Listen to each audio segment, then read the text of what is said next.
The fluorescent lights were too bright. That's the first thing I remember when I woke up in the emergency room. Those harsh, clinical lights that make everything look washed out and unreal, like you're existing in some kind of liminal space between life and whatever comes after. I could hear the steady beep of machines, feel the cold line in my arm, and taste something metallic in my mouth that I later learned was blood from biting my tongue when I fell. A nurse appeared in my field of vision. She had kind eyes, the kind that had seen too much suffering but still held on to compassion. She smiled at me, that professional smile that healthcare workers perfect over years of delivering news both good and bad. "Mrs. Mitchell, you're okay now," she said softly, adjusting something on the machine beside me. "You gave everyone quite a scare. We called your husband. He said he's on his way." I remember the way my stomach dropped when she said those words. Not with relief like you'd expect. Not with the comfort of knowing my partner was rushing to my side. No, what I felt was dread. Pure, cold dread that settled into my bones like ice water. Because somewhere in the back of my mind, past the confusion and the pain and the disorientation, I knew something the nurse didn't. I knew that my husband wasn't coming. I didn't know why yet, didn't have all the pieces of the puzzle. But I knew. The clock on the wall read 11:47 p.m. They'd called him at 8:30. 3 hours. It was a 20-minute drive from our house to this hospital. 30 minutes in bad traffic. There was no traffic at 8:30 on a Tuesday night. My name is Sarah Mitchell. I'm 34 years old, and up until the moment I collapsed during a client presentation at 6:15 that evening, I thought I had my life figured out. I was a senior architect at one of the most prestigious firms in the city. I had the corner office with the view. I had the house I designed myself in the suburbs. I had the husband who told me he was proud of my success. I had it all. Except I didn't. I had nothing. And I was about to find out just how much nothing I actually had. Let me take you back to earlier that day, before everything fell apart. Before the collapse. Before the truth. When I was still living in the comfortable lie I'd built around myself. I woke up that Tuesday morning feeling off. Not sick exactly, just wrong. Like my body was trying to tell me something my mind refused to hear. I'd been feeling that way for weeks, maybe months. Dizzy spells. Exhaustion that sleep couldn't fix. A persistent headache that lived behind my eyes. But I did what I always did. I ignored it. I had a major presentation. The Riverside Project, a $20 million commercial development that could make my career. I couldn't afford to be weak. My husband David was already gone when I woke up. That wasn't unusual.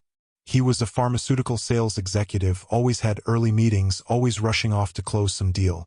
We'd been married for 7 years, and somewhere along the way, we'd become ships passing in the night. Two professionals too busy building careers to actually build a life together. I remember standing in our kitchen that morning, sipping coffee I couldn't taste, looking at the calendar on the fridge. Tuesday. That meant David had his standing client dinner. He'd be home late. That was fine. I had work to catch up on anyway. This was our normal. This was our marriage. The presentation was scheduled for 5 p.m. I spent the entire day preparing, running through my slides, checking and rechecking every detail. I skipped lunch. Again. Third day that week. My assistant Maya had brought me a protein bar and given me that look, the one that said she was worried but knew better than to push me. "You need to eat something real, Sarah," she'd said, setting the bar on my desk like it was some kind of peace offering. "I will. After the presentation. I promise." Another promise I wouldn't keep. I was good at those.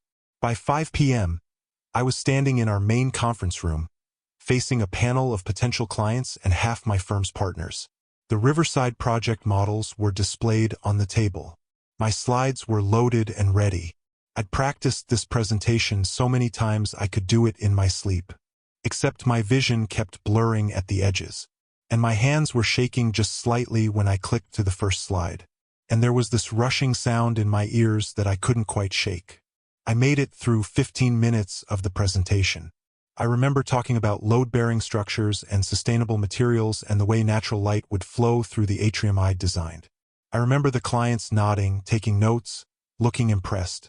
I remember thinking, "You've got this. You're nailing it." And then the floor tilted. Just slightly at first, like the room had become a ship on rough seas. I gripped the edge of the table, tried to steady myself, kept talking. But my words started to slur. The faces in front of me multiplied, then merged together, then separated again like some kind of funhouse mirror effect. Mrs. Mitchell? Sarah? Someone's voice, distant and echoing. I tried to answer, tried to say I was fine, just needed a moment, just needed to sit down. But my tongue wouldn't cooperate. And then the floor wasn't tilting anymore. It was rushing up to meet me, fast. I heard the impact before I felt it. The sound of my body hitting the polished concrete floor of our modern conference room. Then nothing. Just darkness and that metallic taste and the distant sound of people shouting. My coworker Marcus caught me before my head hit the floor. I learned that later. He probably saved me from a serious injury, maybe worse. He rode in the ambulance with me, held my hand while I drifted in and out of consciousness, called my emergency contacts. The first call went to David. Of course it did. He was my husband, my emergency contact, the person who was supposed to drop everything and rush to my side when I needed him most. And he didn't come. For hours. I lay in that hospital bed, watching the door, making excuses to the nurses who checked on me. He's probably stuck in traffic. His phone might have died. He said he had an important work thing tonight. Each excuse sounding more hollow than the last. Other patients in the emergency room had visitors. I could hear them through the thin curtains that separated us. Worried voices, tears, the sounds of people who were loved and cared for. A teenage boy with a broken arm had both his parents there, arguing about whether he should still go to soccer practice. An elderly woman with chest pains had her entire family crowding around her bed. Even the drunk guy 3 beds over had someone who came to pick him up. But not me. I had my designer hospital gown and my 4-drip and my excuses. The nurses tried to hide their concern. Every hour, someone would peek in, ask if I needed anything, glance at the empty chair beside my bed. Around midnight, a different nurse came in to check my vitals. She was younger, probably fresh out of nursing school, and she hadn't yet learned to hide her emotions. "Still no husband?" she asked, then immediately looked like she regretted the question. "He's very busy," I heard myself say. "Important job. He'll be here when he can." She nodded, but I could see the pity in her eyes. That look that said she knew exactly what was happening, even if I wasn't ready to admit it yet. Around 2 a.m., the nurse from earlier came back. Gloria, her name tag said. She was older, maybe in her 50s, with silver threading through her dark hair and eyes that had seen everything. She didn't ask about my husband. She just pulled up a chair and sat down beside my bed. "You want to tell me what's really going on, honey?" she asked. And something about the way she said it, the gentleness mixed with a no-nonsense tone that suggested she already knew the answer, broke something in me. "I don't know where he is," I whispered, the first time I'd admitted it out loud. "I don't know where my husband is, and I don't know why he isn't here." Gloria nodded, like this was exactly what she'd expected to hear.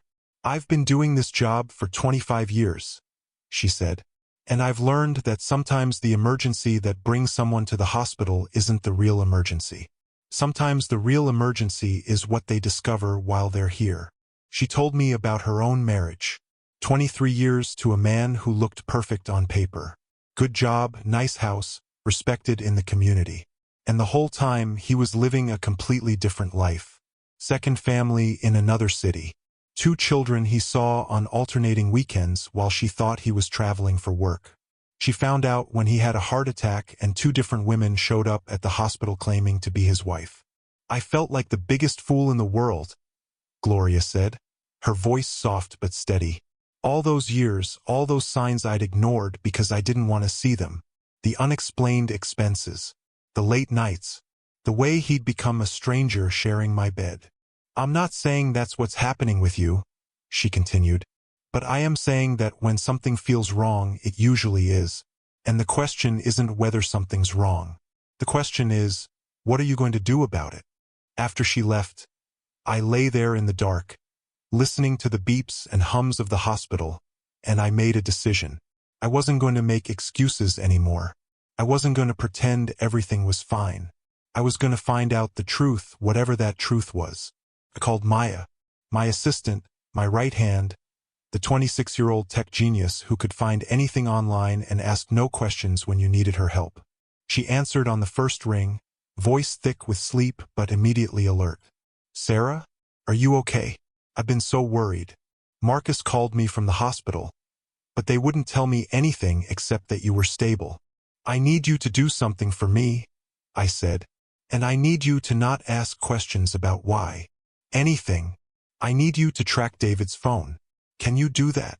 There was a pause, a long one. Then, "Give me 10 minutes. Those 10 minutes felt like 10 hours. My mind raced through every possibility. Maybe he was in an accident. Maybe his phone really had died. Maybe there was a reasonable explanation for all of this. Maybe I was being paranoid, letting stress and exhaustion turn me into someone I didn't recognize. Maybe. When Maya called back, her voice was different, careful, like she was handling something fragile. "Sarah, his phone is on. It's been on all night. Where is it?" She gave me an address, a luxury apartment complex on the other side of town. Not near his office. Not near any client locations I knew about. Not anywhere we had friends or family. "Sarah," Maya said carefully. I pulled his location history. His phone has been at this address almost every Tuesday and Thursday night for the past 6 months. Tuesday and Thursday. My late work nights. The nights I stayed at the office until 10 or 11 p.m., grinding away on projects, building my career. The nights David said he had client dinners or work events or team meetings that ran late. 6 months. For 6 months, while I was working my ass off trying to make partner, trying to build a future for us, my husband had been going somewhere else. To someone else. "Send me everything," I told Maya. "Phone records, location history, anything you can find. And Maya, I need you to find me a private investigator. The best one you know." "Sarah, are you sure about this?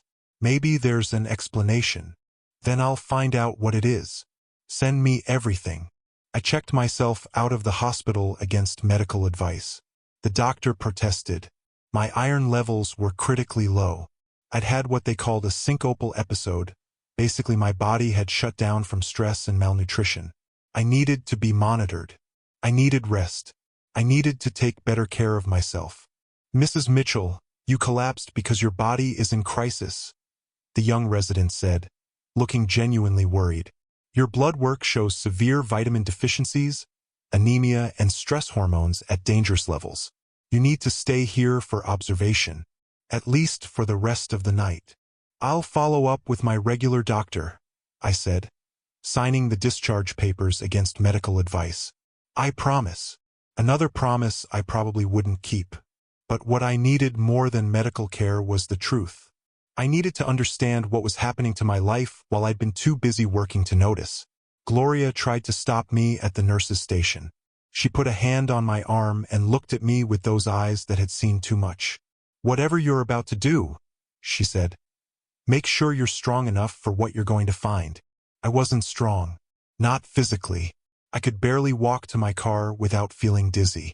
But I was driven by something stronger than physical health. I was driven by the need to know, to see, to understand how my entire life had become a lie. The drive across town was surreal. It was 3 a.m. The streets were empty except for the occasional taxi or late-night delivery truck. I was still wearing my work clothes from the presentation, wrinkled and stained now. The hospital bracelet was still on my wrist. I looked like what I was. Someone who'd had the worst day of their life and was determined to make it worse.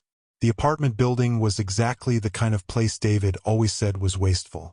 Luxury high-rise, doorman, marble lobby, floor-to-ceiling windows, the kind of building where people had more money than sense.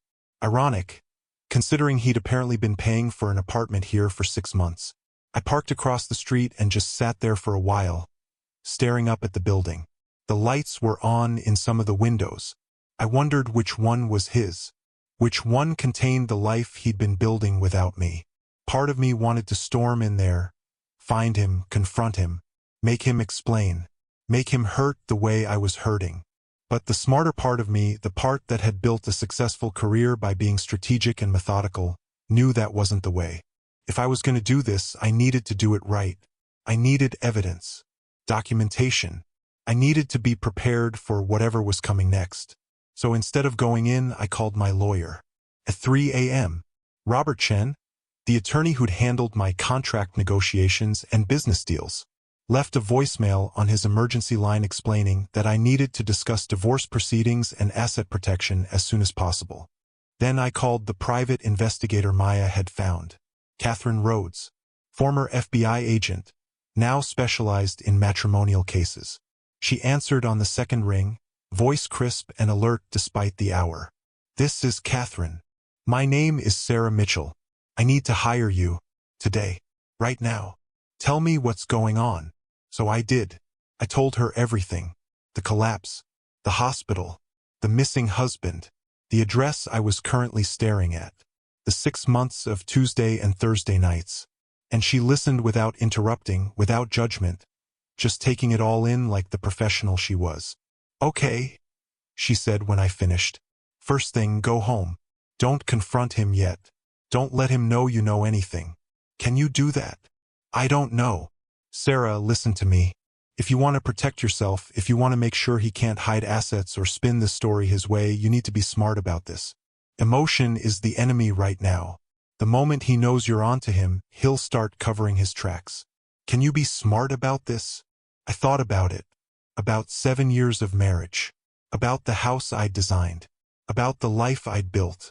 About everything I stood to lose if I handled this wrong. "Yes," I said. "I can be smart." "Good. Go home. Get some rest if you can. I'll meet you at your office tomorrow afternoon. And Sarah, don't confront him. Not yet.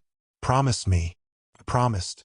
Then I drove home as the sun started to rise over the city, painting the sky in shades of pink and orange that were too beautiful for how ugly everything had become. David came home around 8 a.m. I heard his key in the lock, heard him drop his briefcase in the hallway, heard his footsteps coming toward the kitchen where I sat with my coffee and my laptop, pretending to check emails. "Sarah?" He sounded surprised to see me. "I thought you'd be at work already. Don't you have that follow-up meeting with the Riverside clients?" I looked up at him, at this man I'd shared a bed with for 7 years, and I saw him clearly for the first time. The expensive suit I'd helped him pick out. The watch I'd bought him for our 5th anniversary. The haircut he'd gotten recently that I'd thought was just him taking better care of himself. The cologne that was different from the one he used to wear. He looked good. Rested. Happy even. Like a man who'd had a great night. Like a man who hadn't just ignored his wife's medical emergency. "I wasn't feeling well," I said, keeping my voice neutral. "Didn't Marcus call you? About the presentation?" Something flickered across his face. Guilt? Fear? It was gone too quickly for me to read. "Marcus? No, I didn't get any calls." "What happened? Are you okay?" He was lying. I could see it in the way he wouldn't quite meet my eyes, in the way his hand went to his pocket where his phone was, in the slight tension in his shoulders. He knew exactly what had happened. Marcus had called. The hospital had called. And he'd chosen not to answer. But I didn't call him on it. Because I'd made a promise to Catherine. Be smart. Not emotional. "I collapsed during the presentation," I said, watching his face carefully. "Ended up in the emergency room. They said it was stress and malnutrition. Apparently, I've been pushing myself too hard. They told me I need to take better care of myself." Now he looked concerned. "It was a good performance. Oscar-worthy, really. If I didn't know what I knew, I might have even believed it." "Oh my God, Sarah. Are you okay? Why didn't you call me? I would have come right away." "They did call you. The hospital. Last night around 8:30. He pulled out his phone, made a show of checking it, scrolling through his call log with furrowed brows. "I don't have any missed calls. My phone must have been acting up. You know how bad the service is at that restaurant where we have our team dinners. I'm so sorry, baby. If I'd known, I would have been there immediately. You know that. Baby." He called me baby, like nothing was wrong. Like he hadn't been sleeping in another woman's bed while his wife was in the hospital. Like the past 6 months of lies hadn't happened.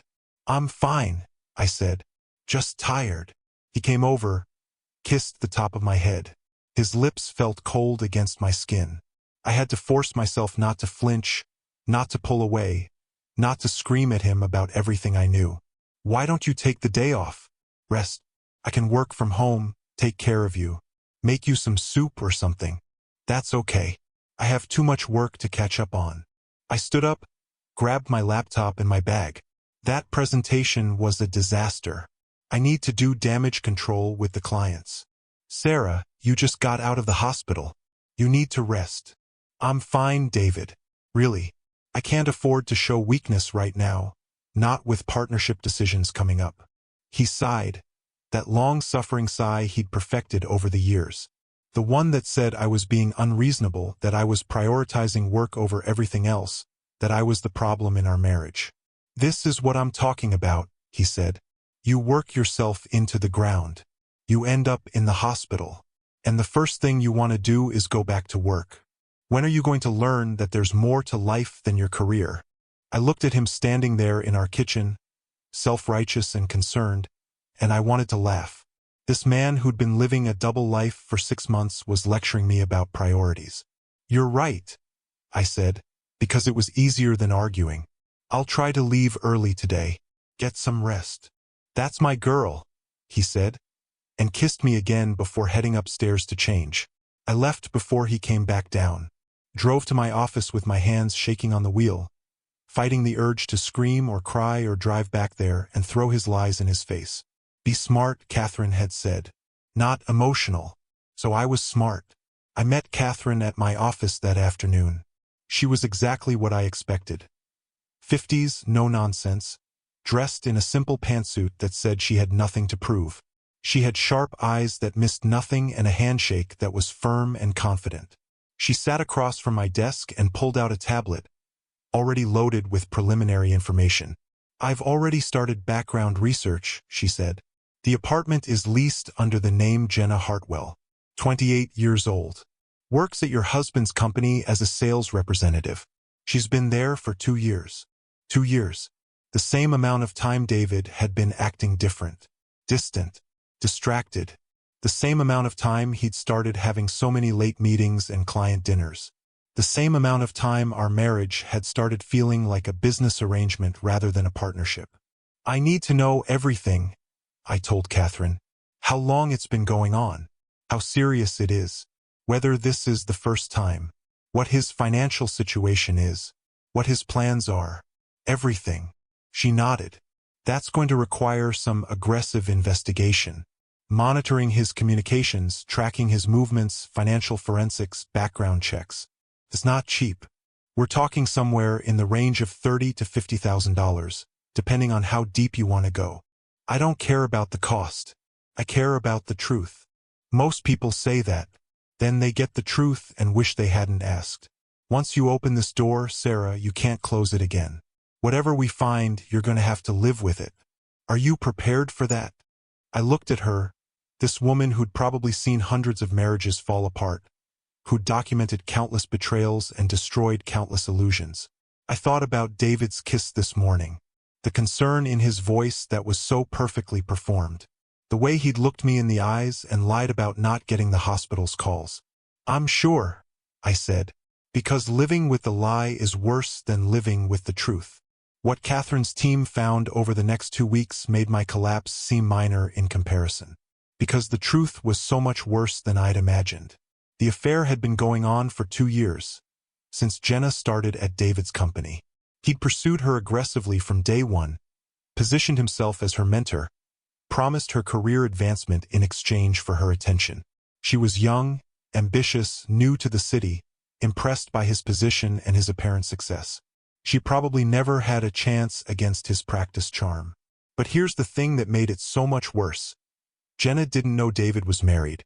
He'd told her he was divorced, showed her fake separation papers that he'd apparently created himself, spun this whole elaborate story about his crazy ex-wife, who was making the divorce complicated and expensive. Jenna thought she was dating a successful, single businessman. She had no idea she was the other woman. David had rented the apartment for her 18 months ago, paid for it out of our joint accounts. The ones that were supposed to be for investments and savings and our future. The ones I barely looked at because I trusted him to manage our finances. Catherine's forensic accountant traced every transaction. He'd spent $127,000 over 18 months. The apartment rent, furniture for the apartment, jewelry for Jenna, designer clothes, expensive dinners at restaurants we'd never been to together, weekend trips to places I'd suggested we visit, but he'd always been too busy for trips, multiple trips. Catherine had receipts for everything. Miami for a long weekend, Napa for wine tasting, Las Vegas for shows and gambling. Always on weekends when David told me he had conferences or important client meetings that he couldn't miss. Always charged to credit cards I didn't know existed, opened in both our names but with statements going to his office. But the worst part, the thing that made me physically ill when Catherine showed me the evidence, was the medical bills. Prenatal care, ultrasound appointments, visits to an obstetrician. Jenna was 4 months pregnant, and David had been to every single appointment. I remember the moment Catherine showed me those records. We were in my office, door locked, after everyone else had gone home. She slid the ultrasound photos across my desk, and I just stared at them. Black and white images of a tiny human. A baby. His baby. Not mine. Sarah? Catherine's voice seemed to come from very far away. Are you okay? Do you need some water? I wasn't okay. I was so far from okay that I didn't even know what okay looked like anymore. Because here's what made it so much worse, what made it almost unbearable. David had been pressuring me to have a baby for the past 2 years. Constant comments about my biological clock. Guilt trips about how I was prioritizing my career over family. Long, serious conversations about how much he wanted to be a father, how he felt like his life was incomplete without children. And the whole time, he was already working on becoming a father. Just not with me. I told him I wanted to wait. Just 2 more years, I'd said. Just until I make partner, until things are more stable at work, until I can take proper maternity leave without derailing my career. He'd agreed eventually. Stopped bringing it up about 6 months ago. 6 months ago. Right around when Jenna would have gotten pregnant. He hadn't stopped wanting a baby. He'd just stopped wanting one with me. He'd found someone younger, someone who wouldn't make him wait, someone who fit better into whatever fantasy future he'd constructed for himself. There's more, Catherine said carefully, and I couldn't imagine what could possibly be worse than what I already knew. But there was more. There's always more. Catherine had found David's ex-wife, Amanda, the one he'd been married to before me, the marriage that had ended 10 years ago before we met. The one he'd told me was amicable, mutual, just 2 people who'd grown apart and realized they wanted different things. Amanda told a very different story when Catherine tracked her down in Portland, where she'd moved after the divorce to start over. She told a story about a man who'd convinced her to put her career on hold to support his ambitions. A man who'd systematically isolated her from her friends and family, always with good reasons that made sense at the time. A man who'd hidden money and assets during their marriage, setting up accounts she knew nothing about. A man who'd left her with almost nothing when he decided he was done. He made me feel crazy, Amanda had told Catherine during their phone interview. Every time I questioned something, every time something felt off, he'd make me feel like I was being paranoid or insecure or controlling. By the end, I didn't trust my own perceptions anymore. He's done this before, Catherine said, showing me the transcript of the interview. You're not the first successful woman he's targeted. You're just the most successful so far. That's when I understood. I wasn't David's wife. I was David's mark. He'd seen a smart, ambitious woman with a good income and even better prospects, and he'd made me fall in love with him. He'd married me, benefited from my success, lived in the house I designed and mostly paid for, enjoyed the lifestyle my career afforded us. And now he was trading me in for a younger model who came with a baby and probably didn't have the financial resources to fight back if things went south. Just like he'd done with Amanda. This was his pattern, his strategy, and I'd walked right into it. Except I wasn't Amanda. I was smarter than that, more prepared than that, and I was about to show David exactly what happened when you underestimated the wrong woman. Over the next week, Catherine and I built a case that would have made a prosecutor weep with joy. We had everything. Phone records showing thousands of texts and calls between David and Jenna over 2 years. Recordings of his phone calls to her, captured by monitoring software I'd legally installed on our joint computer system. The one we'd set up for household management that he'd been stupid enough to use for personal calls. We had hotel receipts and restaurant bills and jewelry purchases, all paid for with marital funds. We had his location history showing him at Jenna's apartment every Tuesday and Thursday for 6 months. Exactly when he'd told me he had standing work obligations. We had emails between him and travel agents, booking romantic getaways while telling me he was going to conferences. We even had his dating app profiles. Because apparently Jenna wasn't enough. He'd been keeping his options open, messaging multiple women on 3 different apps, setting up coffee dates and dinner dates, promising them all the same future he'd promised me once upon a time. But the smoking gun, the piece of evidence that would destroy him completely, came from a recording Maya had pulled from his laptop. A phone conversation between David and Jenna from 3 weeks earlier, just days before my collapse. I sat in my office late one night and listened to my husband's voice, clear and unmistakable, saying things that made my blood run cold. "The sooner we can get this over with, the better," he said. His voice was tired, frustrated. Then Jenna's voice, younger, more emotional. "I'm tired of pretending to be patient while you figure out how to get rid of your baggage. David, I'm 4 months pregnant. I want to know when we can actually be together. Really together." "Sarah's not baggage," David replied, but his tone was defensive, not offended, like he was making an argument he didn't really believe. "She's not even really your wife at this point. That's what you told me. You said you were separated in all but paperwork. You said she was so focused on her career that she barely noticed you were gone. So why are we still hiding?" "I know, baby. I know. I just need to be careful about how I handle the divorce. She makes more money than me, technically. Her salary is higher and she's got equity in the firm. If I'm not smart about this, if I don't set it up right, she could take me for everything. Then be smart about it. I'm 4 months pregnant. David, I want our baby to have a real family, not a father who's still legally tied to another woman. You promised me you'd have this handled before the baby came. You will. Promise. By the time the baby comes, I'll be divorced and we can get married. We can have the life we deserve. The life I should have had from the beginning." The recording went on. They discussed strategy. How to make me look like the bad guy. How to hide assets so I couldn't claim them in the divorce. How to document my workaholism as evidence that I'd been a neglectful wife. How to minimize what I'd get in the settlement. They talked about me like I was an obstacle to be overcome, a problem to be solved, a box to be checked off on their way to happiness. They talked about our 7-year marriage like it was an inconvenient business arrangement that needed to be dissolved efficiently. And the worst part? I could hear the love in Jenna's voice. She really cared about him. She really believed in their future together. She really thought she was building something real with a man who'd been honest with her about his situation. She had no idea she was just the next in a long line of women David would use and discard when someone better came along. She had no idea that the man who was lying to his wife was also lying to her. She had no idea that she was sleeping with my husband, not a divorced man starting over. When the recording ended, I sat in silence for a long moment. The city lights twinkled outside my office window. Somewhere out there, people were living normal lives, going home to partners who loved them, building futures on foundations of trust, living in reality instead of elaborate lies. Then I looked at Catherine, who'd been sitting quietly while I listened, giving me space to process.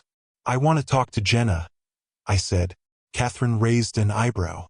"That's not usually how these things go. Most people want to avoid the other woman at all costs." "I don't care about most people. She deserves to know the truth. And I need her to understand that we're both his victims. That the person she should be angry at isn't me." "You're not afraid she'll warn him?" "No. Because once she knows the truth, she's going to be just as angry as I am. And an angry pregnant woman who thought she was building a life with a divorced man? That's an ally, not an enemy. Catherine studied me for a moment, then nodded slowly. You know what? You might be right, and having her on your side could be powerful in court. Okay, let's do it. So that's how I ended up standing outside apartment 904 on a Friday evening, 2 weeks after I'd collapsed at work. 2 weeks since my husband had failed to show up at the hospital. 2 weeks since my entire world had fallen apart and started rebuilding itself into something completely different. I knocked on the door, heard footsteps inside. The door opened, and there she was, Jenna Hartwell, 28 years old. Beautiful in that fresh, youthful way I hadn't been in years, maybe had never been. Long blonde hair, bright eyes, a smile that faded when she saw a strange woman at her door, wearing a loose dress that just barely showed the gentle swell of her pregnancy. Looking at me with confusion and maybe a little bit of concern. "Can I help you?" she asked, her hand instinctively going to her belly in a protective gesture. "I'm Sarah Mitchell," I said, watching her face carefully. "David's wife." I watched her face change, watched confusion turn to shock, turn to horror as my words sank in. Wife, not ex-wife, not soon-to-be ex-wife, not the woman he used to be married to. Current, legal, still very much married wife. The color drained from her face. Her hand tightened on the door frame. For a moment, I thought she might faint, and I instinctively reached out to steady her. "That's not possible," she said, but her voice was weak, uncertain. "He's divorced. He showed me the papers, the separation agreement. He told me everything. DU forgeries," I said gently. "I have our marriage certificate in my bag if you want to see it, along with joint tax returns from last year, and photos from our 7th anniversary dinner 3 months ago. Photos of us in the house we share, the house I designed, the house he goes home to every night after he leaves you." She gripped the doorframe harder, her knuckles turning white. For a long moment, she just stood there, processing. Then she straightened up, and I saw something fierce flash in her eyes, something that looked a lot like rage. "Come in," she said. We sat in her living room, this apartment my money had paid for, surrounded by furniture my joint accounts had purchased. I could see touches of David everywhere. His favorite brand of whiskey on the bar cart. A framed photo of the two of them on the mantel. His jacket draped over a chair. I showed her everything. Marriage certificate. Photos spanning 7 years, from our wedding day to last month. Financial records showing the rent payments coming from accounts in both our names. Tax returns listing us as married, filing jointly. Credit card statements showing purchases at the same restaurants where he'd taken her, sometimes just days apart. She looked at each piece of evidence with growing horror, her hands shaking as she held the papers. "This can't be real," she kept saying. "He wouldn't do this. He loves me. We're having a baby together." "I know," I said, "and I'm sorry. I'm so sorry that you're finding out this way." Then I played her the recording. The conversation between her and David from 3 weeks ago. She listened to her own voice, heard herself talking about getting rid of his baggage, heard David discussing strategies for minimizing what I'd get in the divorce. When it ended, she was crying, silent tears streaming down her face, her hand still protectively on her belly. "He said you were crazy," she whispered. "He said you were unstable and manipulative and that you were trying to take everything from him in the divorce. He said you'd made his life hell for years. He made me feel sorry for him. He made me feel like I was saving him from you. That's what he does," I said. "He did the same thing to his first wife. Made her feel crazy, questioned her perceptions, isolated her from people who might have told her the truth. And I guarantee you, if I hadn't found out about this, he would have eventually done the same thing to you. I'm pregnant with his baby." Her voice broke on the words. "I know. I'm sorry." She looked at me with red-rimmed eyes, confusion mixing with the anger and hurt. "Why are you being nice to me? I slept with your husband. I'm carrying his child. I helped him plan how to screw you over in the divorce. Why aren't you screaming at me?" Because you didn't know, I said simply. And because he's the one who did this to both of us, not you. You thought you were dating a divorced man. You thought you were building a legitimate relationship. You're as much a victim of his lies as I am. But I still did it. I still slept with him. I still got pregnant. Yes, and you're going to have to live with that. But right now, I think we can help each other. Because he's planning to screw both of us over, Jenna. He's going to try to leave me with as little as possible, and then he's going to do the same thing to you eventually. That's who he is. That's what he does. She was quiet for a long moment, staring at the ultrasound photo on her coffee table. The same photos Catherine had shown me. The baby that was both everything and nothing to do with me. What do you want from me? She finally asked. I want you to know the truth. And if you're willing, I want your help making sure he faces consequences for what he's done to both of us. That's how Sarah Mitchell and Jenna Hartwell formed the most unlikely alliance in the history of divorce proceedings. Two women who should have been enemies, united by the man who'd betrayed them both. We spent 3 hours together that night. Jenna told me everything. How David had pursued her from her first day at the company. How he'd taken her under his wing, mentored her, made her feel special. How he told her about his difficult divorce and his unstable ex-wife, who was making his life miserable. How he'd shown her fake legal documents and spun elaborate stories about legal complications and shared assets that were keeping him tied to me. She told me about the promises he'd made. They'd get married as soon as his divorce was final. They'd buy a house together. He'd help her start her own business. They'd be a family, the three of them, building the life he'd always wanted but never had. All lies, all manipulation, all the same promises he'd probably made to Amanda, the same promises he'd made to me. By the end of the evening, Jenna understood exactly what David had done, and she was ready to make him pay for it.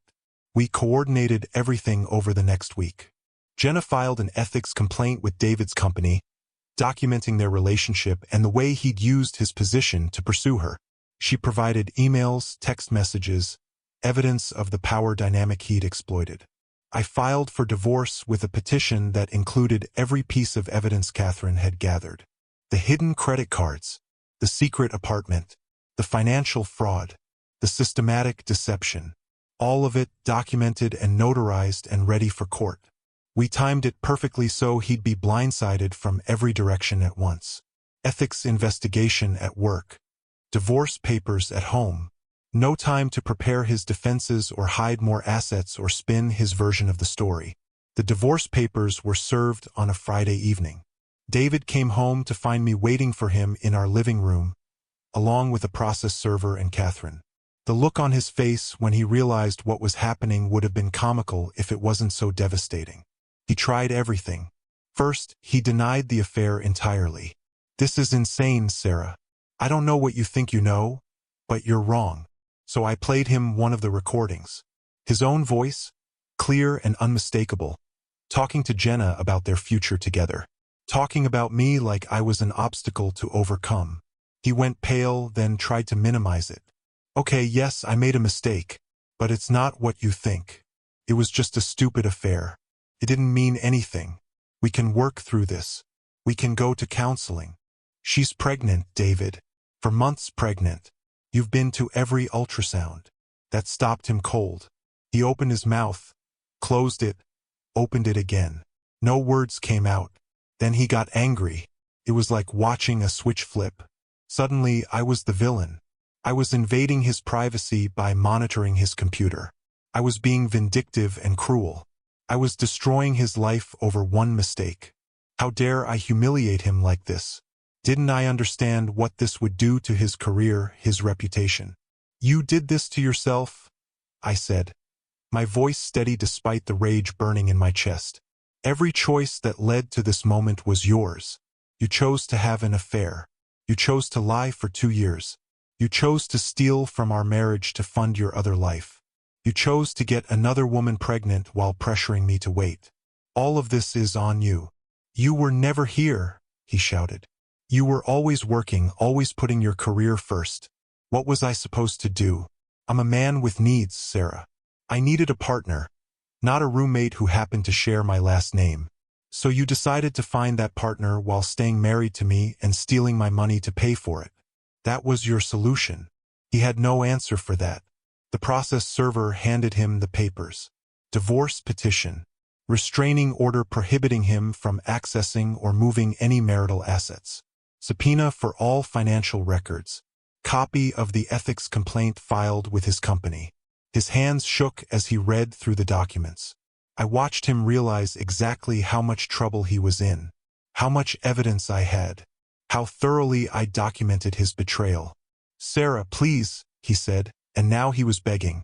The anger was gone, replaced by desperation. "Please don't do this. We can work this out. I'll end things with Jenna. I'll go to therapy. I'll do whatever you want. Just don't file these papers. Don't destroy everything we've built." "You already destroyed it," I said. "I'm just cleaning up the mess. Think about what you're doing. Think about our life together. 7 years, Sarah. 7 years of marriage. Doesn't that mean anything to you?" It meant everything to me. That's why this hurts so much. But it clearly didn't mean the same thing to you. He tried one more tactic. Threats. If I went through with this, he'd fight me on everything. He'd make sure I didn't get the house. He'd expose every mistake I'd ever made at work. He'd tell everyone that I was a workaholic who'd neglected our marriage. He'd make me regret this. "Go ahead," I said. "I have 2 years of documented evidence of your affair, your financial fraud, and your plans to defraud me in the divorce. I have recordings of you conspiring with your pregnant girlfriend about how to screw me over. I have testimony from your ex-wife about your pattern of behavior. Do your worst, David. See how that works out for you." He left that night, grabbed some clothes, got in his car, and drove away. I watched from the window as his taillights disappeared down our street. 7 years of marriage, ending with him running away like a coward. I should have felt triumphant, victorious, powerful. Instead, I just felt tired and sad and grateful that it was finally over. The court case that followed was brutal but brief. David's lawyers tried everything they could think of to paint me as the villain. I was a neglectful wife who'd prioritized career over marriage. I was vindictive and money-hungry. I was unstable, as evidenced by my collapse at work. But I had my medical records showing that my collapse was caused by stress from his betrayal and my body's response to carrying the weight of his lies. I had testimony from my doctor about how the chronic stress of living with someone who was systematically deceiving me had affected my physical health. David's lawyers tried to claim I was hiding assets or misusing marital funds. But Catherine's forensic accounting showed that every dollar I'd earned had gone into our joint accounts or our joint property. It was David who'd been stealing, moving money to secret credit cards and accounts I'd never known about. They tried to argue that he deserved more in the settlement because of his contributions to the household. But I was the primary breadwinner. I'd paid for most of our house, most of our investments, most of the life we'd built together. And he'd stolen from those joint resources to fund his affair. They even tried to use Jenna's pregnancy against me, arguing that David needed more assets to support his child. But Jenna herself testified about his deception, about the fake divorce papers, about his lies, about his manipulation. She made it clear that while she was keeping the baby, she wanted nothing to do with David beyond court-ordered child support. The judge saw through every one of David's lies. She was a woman in her 60s who'd probably seen the same story play out 1,000 times. And when she handed down her ruling 6 months after I'd filed, it was everything I'd hoped for and more. I got the house, the one I'd designed myself, the one I'd primarily paid for, the one that represented years of my work and dreams. I got 70% of our marital assets, because the judge agreed that David had committed fraud by hiding money and using marital funds for his affair.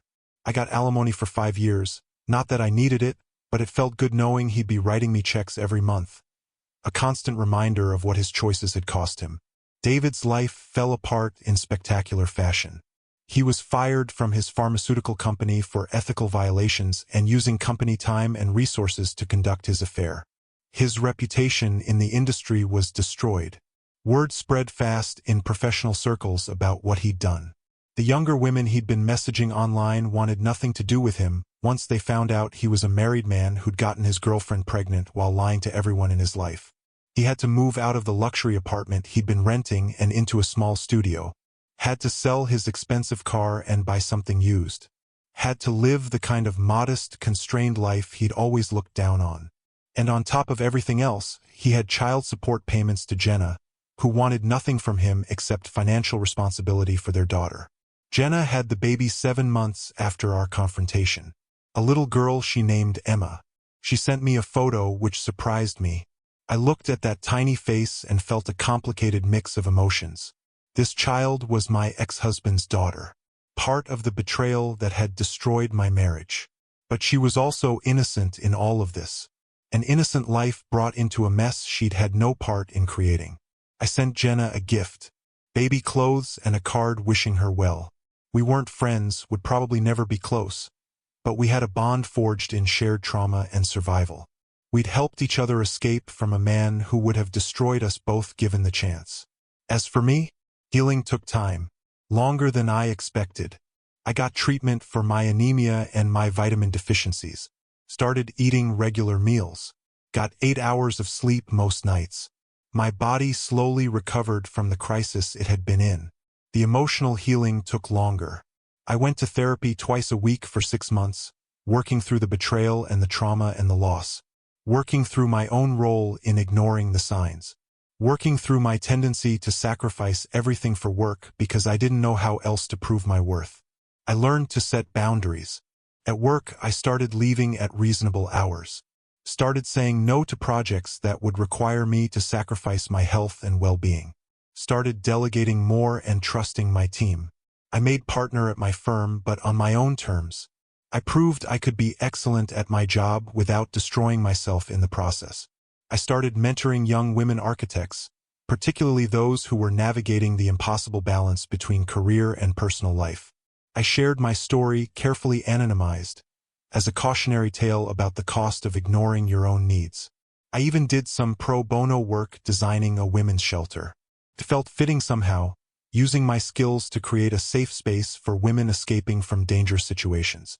The architecture became a kind of therapy. Each line I drew a statement about safety and strength and new beginnings. 1 year after that night in the hospital, I threw myself a party. Not a pity party. A celebration of survival. I invited everyone who'd helped me through the darkest period of my life. Maya was there, my assistant who'd become a true friend.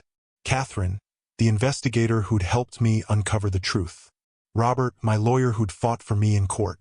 Gloria, the nurse from that first night who'd told me the truth I needed to hear. Even Jenna came, briefly, with baby Emma. We weren't close, would probably never be, but there was mutual respect between us. We'd both survived David Mitchell, and that created a bond that transcended the awkwardness of our situation. The party was at my house, the one I'd gotten to keep, the one I'd designed with such hope for the future. But now it was truly mine, not ours, mine. Every room reflected my choices, my taste, my vision. As I stood in my living room surrounded by people who actually cared about me, people who'd shown up when I needed them, I felt something I hadn't felt in years. Peace. Genuine, deep peace. Speech. Maya called out and others joined in. I laughed, raised my glass. Okay. I just want to say thank you. Thank you for being here tonight. Thank you for being there when everything fell apart. Thank you for helping me put the pieces back together. I paused, gathering my thoughts. A year ago, I collapsed at work. My body literally shut down because I'd been carrying weight I didn't even know I was carrying. The doctors called my husband. He never came. And at the time, I thought that was the worst thing that could happen to me. But it wasn't. It was the best thing. Because his absence that night forced me to face truths I'd been avoiding. It forced me to investigate.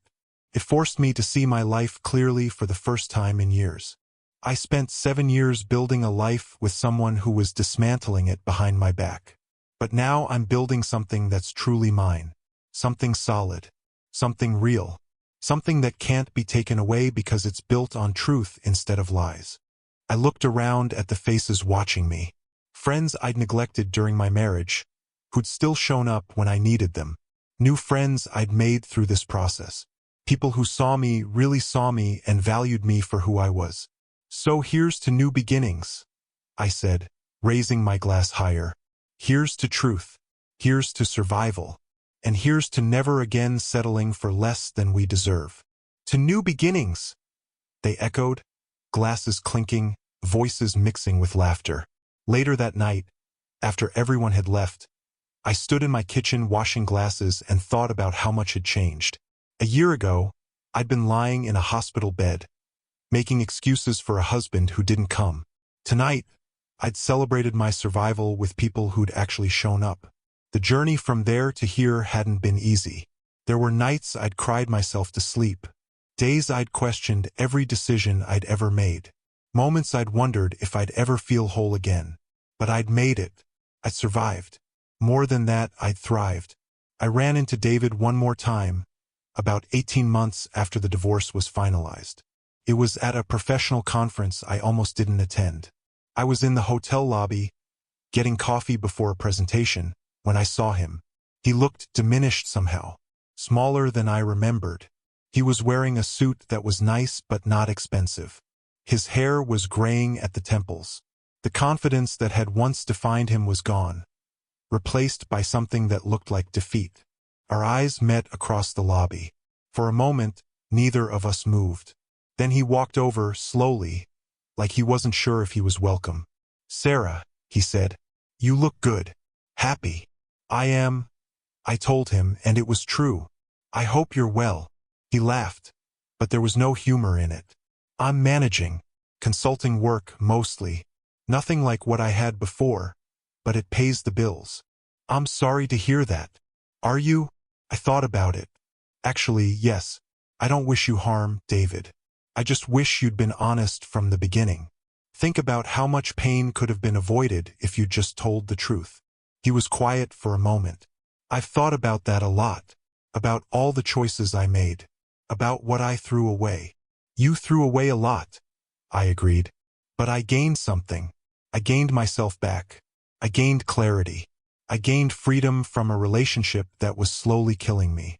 So in a way, I should probably thank you." "Sarah, I have to go," I said, not unkindly. "I have a presentation to give.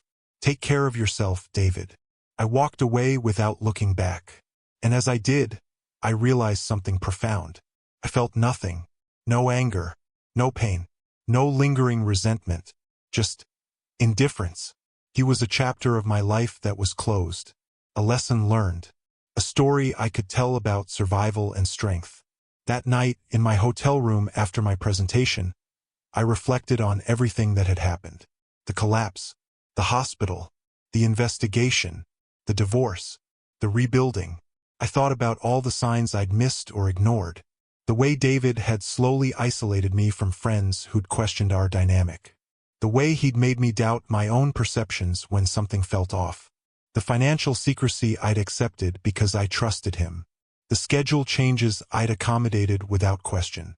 The way my achievements seemed to threaten him rather than make him proud. I thought about how he'd pushed for major life decisions on his timeline while making me feel guilty for having my own priorities. How he'd positioned himself as the victim in our relationship, the neglected husband of a workaholic wife.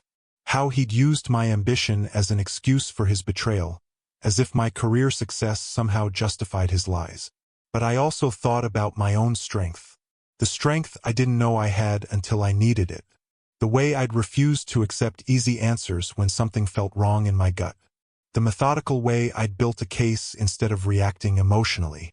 The strategic thinking that had protected me when it would have been easier to just confront him immediately. I thought about the unlikely alliances I'd formed. With Jenna, who should have been my enemy but became an ally. With Catherine, who taught me to trust my instincts. With Gloria, who told me a hard truth when I needed to hear it. With Maya, who dropped everything to help me without asking questions.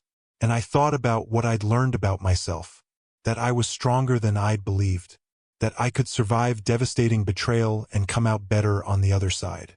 That my worth wasn't tied to my marriage or my career, but to who I was as a person. The collapse had saved my life. My body, in its wisdom, had known what my mind refused to see. That I was killing myself trying to maintain a marriage that was already dead. That I was sacrificing my health, my happiness, my very self for a lie. And here's the truth I want you to understand. Justice isn't about making the other person suffer. It's not about revenge or punishment or making sure they hurt as much as they hurt you. Justice is about making sure you survive. It's about protecting yourself and your future. It's about building a life that's actually worth living. If you're reading this, if you're in a relationship where something feels wrong, I want you to trust that feeling. Your body knows. Your instincts know. That persistent unease, that nagging doubt, that voice in your head saying, something's not right, listen to it. And when you're ready to face whatever truth you've been avoiding, be smart about it. Document everything. Build your case. Protect yourself financially and legally before you confront. Don't let emotion override strategy. Be methodical. Be thorough. Be prepared. Because sometimes, often, the person who's supposed to protect you is the one you need protection from. The person who promised to love and cherish you is the one actively working against your best interests. The person sleeping in your bed is the one plotting your destruction. And you deserve better than that. You deserve truth. You deserve respect.